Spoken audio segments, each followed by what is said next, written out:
Hey, I'm Mike Gilliam, and welcome to Let It Rip. We're coming to you from the CUNY TV studios in the shadow of the Empire State Building in Manhattan.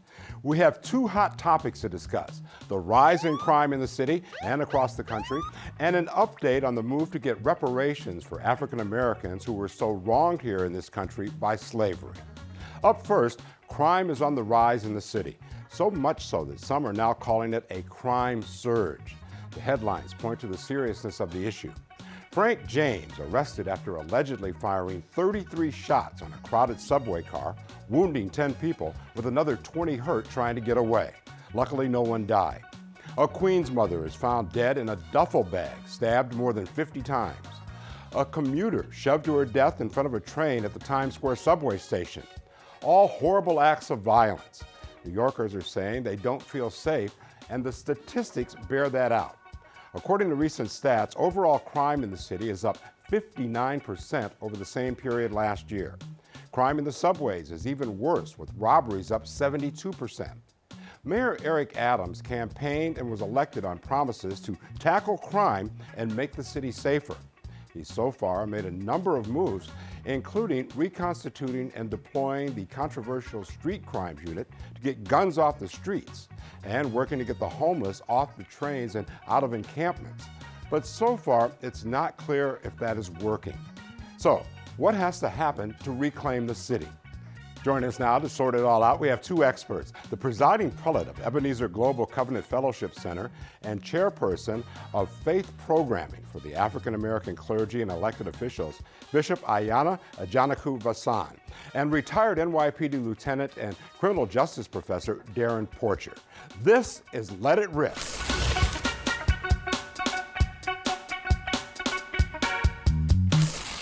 Darren, let's start with you. Is it unfair to expect to see results from the Adams administration 4 months on the job? No, it's not unfair. Eric Adams has been in for over 100 days. He ran on a platform of reducing or gaining precipitous drops in crime in the wake of the de Blasio administration. This is what we had the expectation for because he's a former practitioner in law enforcement, that being a former NYPD captain. Unfortunately, we haven't seen substantive change. However, I'm a firm proponent in an incumbent, a newly elected incumbent, should have 1 year. After 1 year, then you own it. But during that first year, this is the time where you do the body and fender work, and that's what we're seeing right now. So I think it's too early to make the assessment. Bishop, what are you seeing on the street? I hear from people that they don't feel safe. What are you hearing? Actually, people don't feel safe.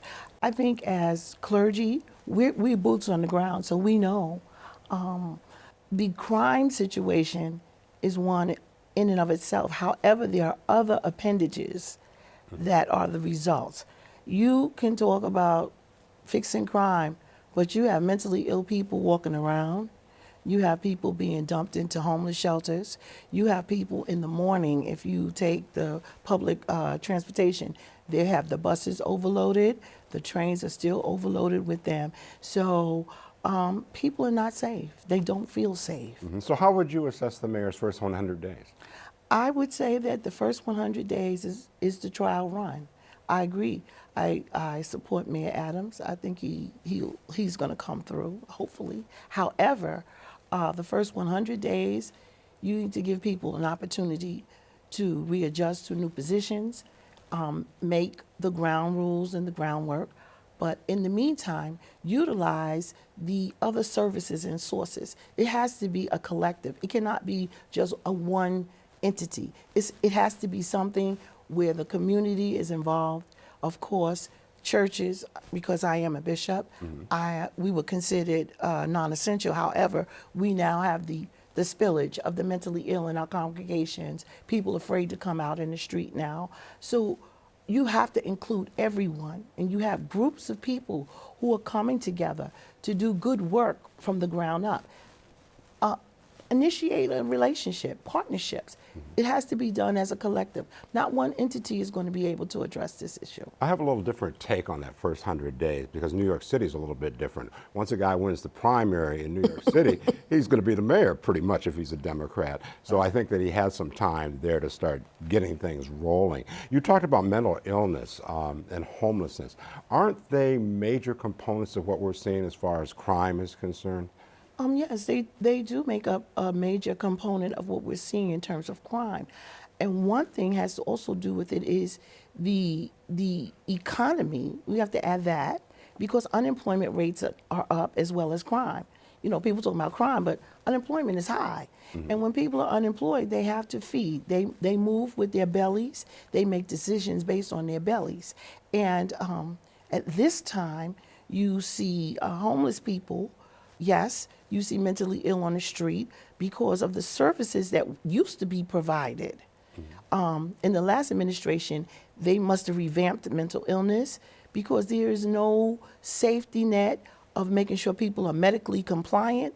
And so you have a lot of people walking around diagnosed, not taking medicine, decompensating, and committing crime. Yeah, I was on the train today and a guy put feces all over one of the bathrooms on the Metro North train. He looked very suspicious or whatever, and he did that. Then I get out to Grand Central and go into the men's room, and there were numerous people bathing in the men's room. And I had kind of thought that some of that would get tamped down, you know, under the new administration.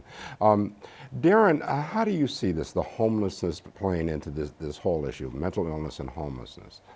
I think the homeless crisis is very challenging, and we need a sound mind or practitioner-based model to interdict the homeless crisis that is currently plaguing us as the city of New York.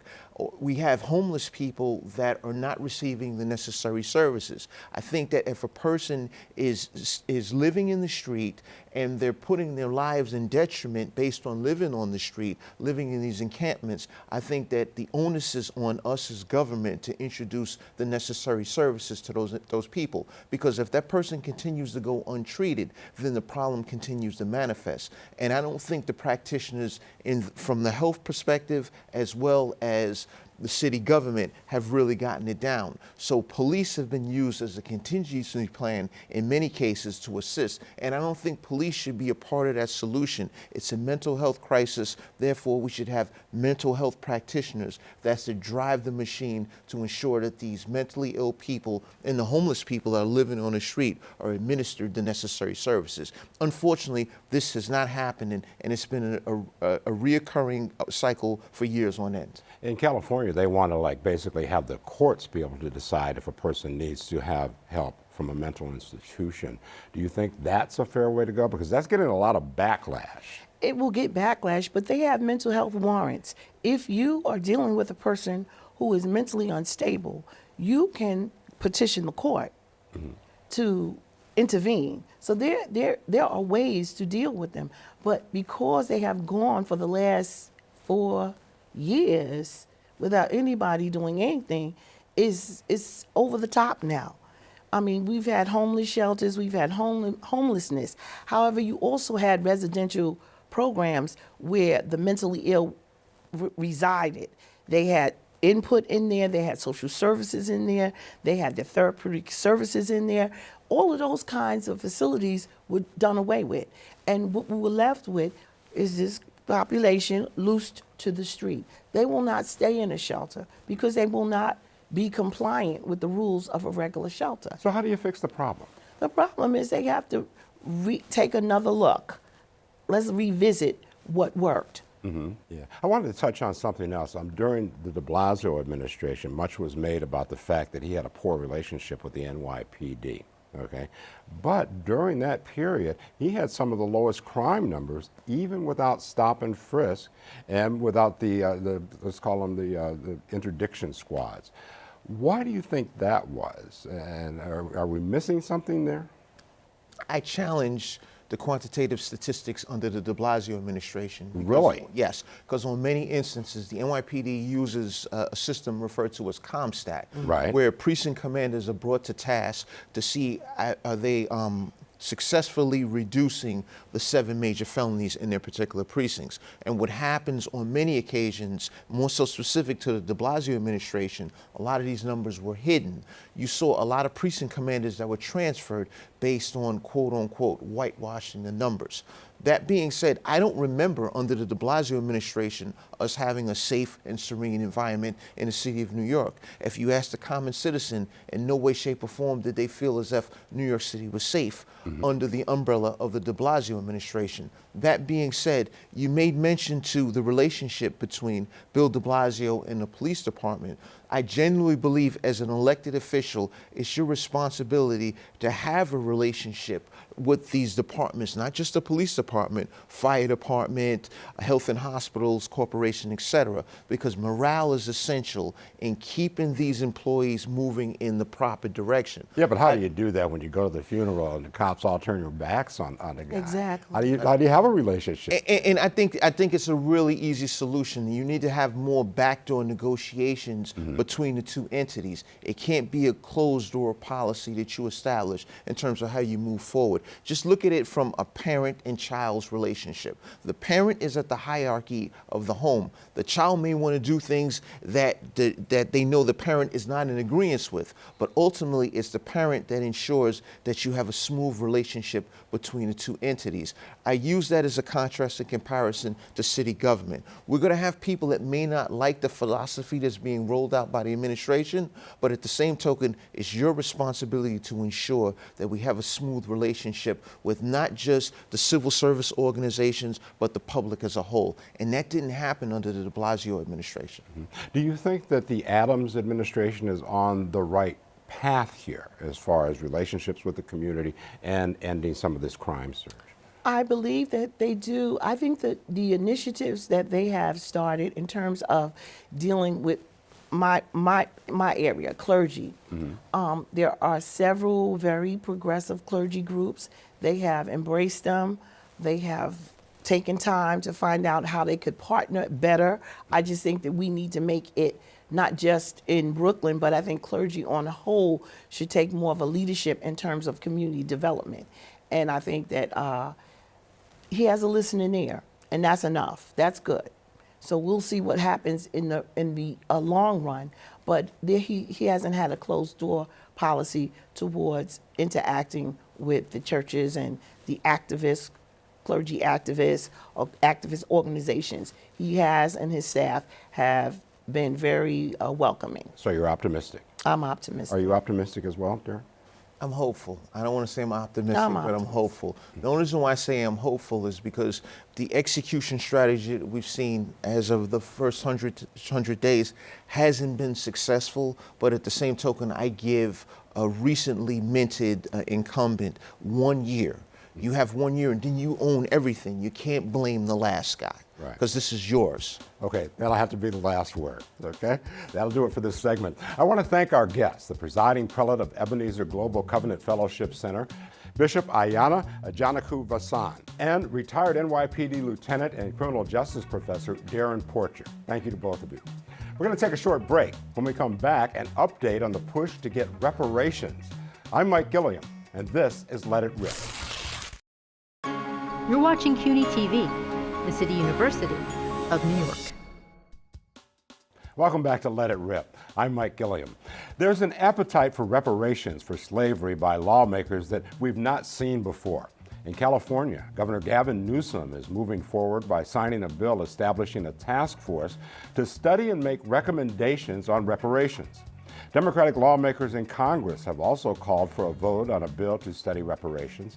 And here in New York, during the last session, the New York State Assembly voted to pass a slavery reparations bill that would establish the New York State Community Commission on Reparations Remedies.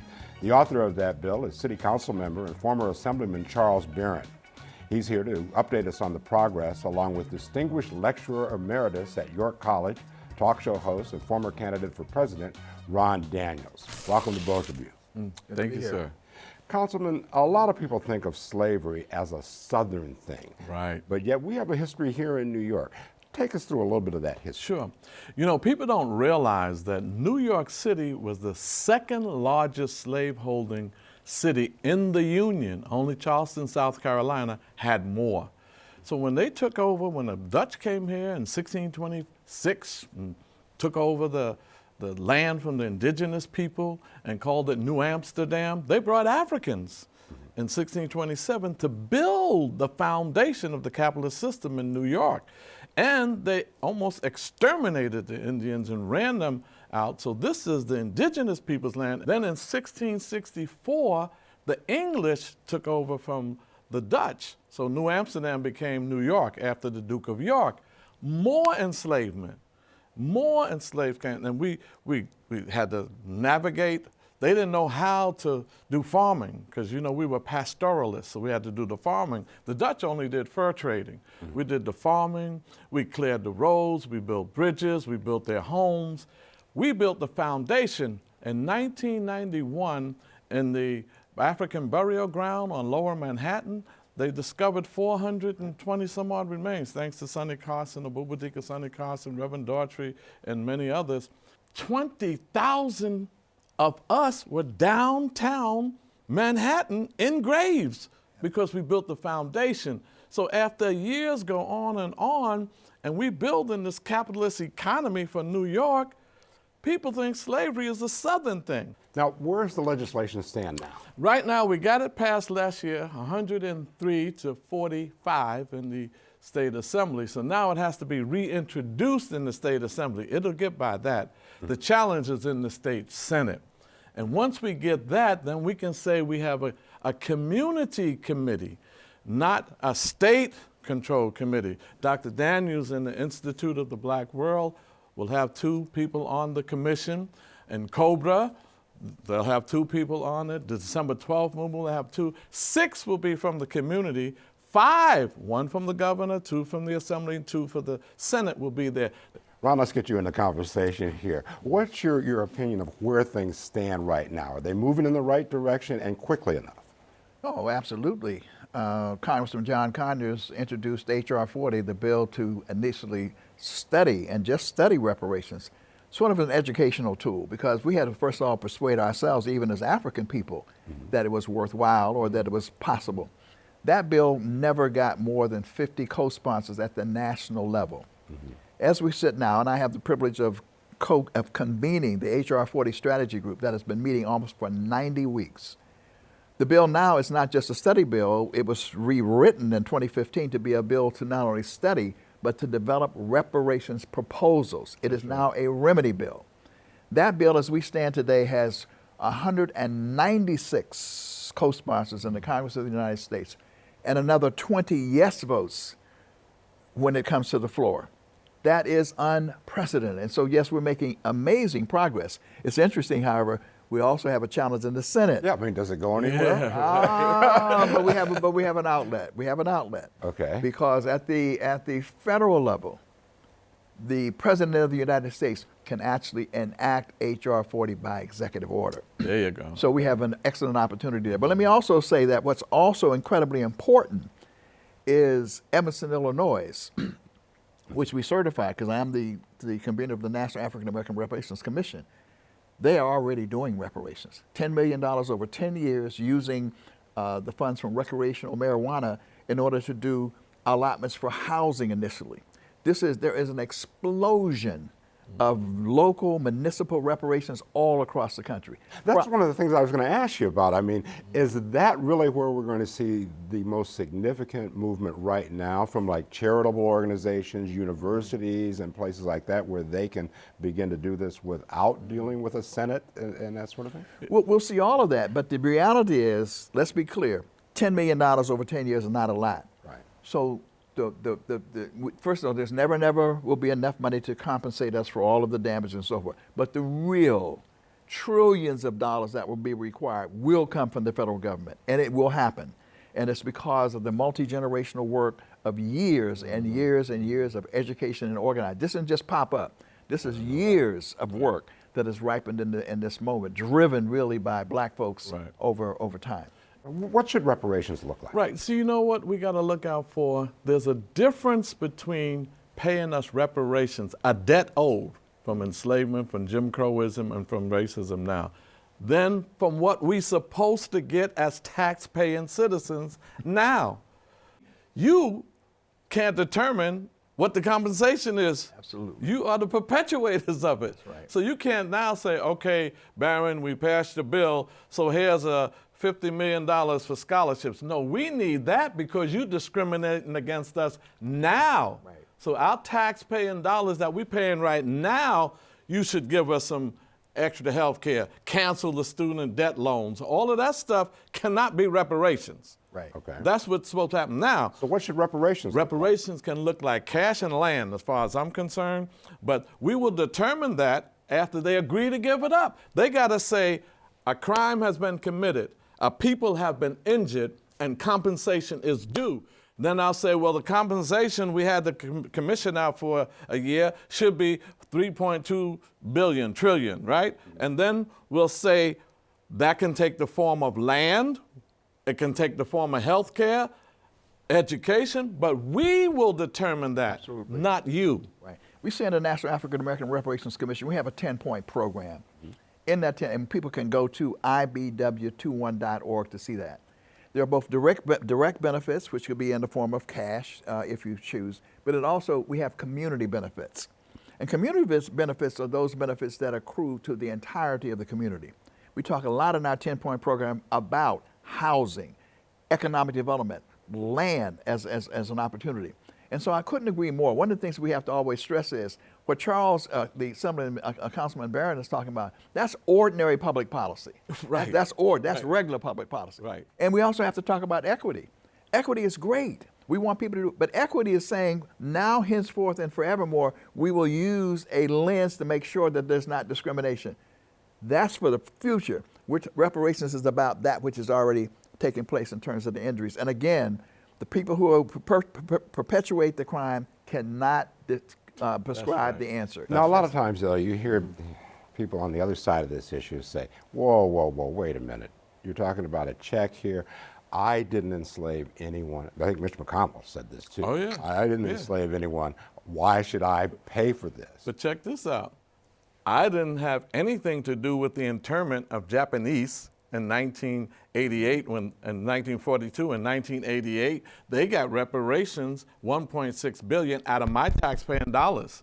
I had nothing to do with the Jewish Holocaust, but yet the city council last year gave 2.7 million to Holocaust survivors. I don't care if you came over here last night. The country owes us. So if you could benefit from capitalism, then you have to pay the debt that capitalism owes. There's almost a $30 trillion debt in the state, in America. Did you have anything to do with that? You're paying, you're helping them pay it. But not only that, let's just take the example of what happened in New York and Charles, Councilman Barron, laying out what was created here. See, you didn't have to be a part of the slave-owning family to benefit from that. Correct. Elementary economics says you're talking about the multiplier effect and the acceleration principle. You were able to get jobs generated Correct. by the enslavement process. And the classic on this is Walter Rodney's How in Europe Underdeveloped Africa. Yes. Barclays Bank, Lloyds of London, all of them benefited. And New England, the triangular trade. So you didn't have to be a slave trader, but those industries that were created, That's right. you benefited from That's those right. industries. That's right. And if we taught it that way, you know, I mean, not all white people are going to do better. I believe that some people would do better if they were not miseducated. Because we're not only dealing with the miseducation of the quote-unquote black people, we're also dealing with the miseducation of white folks who don't understand that in a real sense, the American Revolution was really fought about. The struggle over the triangular trade and those resources. That's right. And millions of people benefited from those resources. And that's, if people understood that, they might have a few more might be a little bit more inclined to be supportive. Okay, that's going to have to be the last word. Good discussion. I want to thank our guests, City Council member and former Assemblyman Charles Barron, and lecturer emeritus at York College, talk show host and former candidate for president Ron Daniels. Thank you to both of you. Keep us posted on where this all stands. Yes, sir. Okay, we're going to take a short break, and I'll be back with some final thoughts. I'm Mike Gilliam, and this is Let It Rip. You're watching CUNY TV, the City University of New York. Now for some final thoughts. Are we getting closer to reparations for slavery? There's movement in some states across the country and around the world, but there's still much to be done before it's realized. There could be some breakthroughs among charitable organizations and universities before we see federal, state, and local governments do anything, but that could be where we first begin to see the past wrongs made right. Kudos to those pushing forward. We'll keep an eye on the progress that's being made, and that's kind of where we are on crime. New York City Mayor Eric Adams has his work cut out for him. His task, stopping down crime in the city, will not be easy and must be accomplished if voters are to give him a second term. It's also vital for the economic rebound from the COVID-19 pandemic everyone so dearly needs to have happen for New York City to once again thrive. But the mayor will have to balance so many interests if he's to make this all work. The city and the subways have to be clean and safe for businesses to flourish.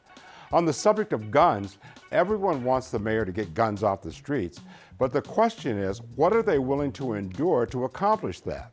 Are we willing to go back to more aggressive policing and the anti-crime units and stop and frisk? Remember, crime fell under Mayor Bill de Blasio even without stop and frisk and the gun units and with his poor relationship with cops. And then there's the issue of the homeless and mental illness. While there are many ideas about how to deal with the issue, there will be resistance to some of the solutions from advocates and from those who are without homes. The new mayor has a tough job ahead and will have to travel a thin line to bring the city back from the pandemic and the crime surge. From what I've seen so far, New Yorkers are supportive, but for how long? I'm Mike Gilliam. Thanks for joining us, and we'll see you next time on Let It Rip.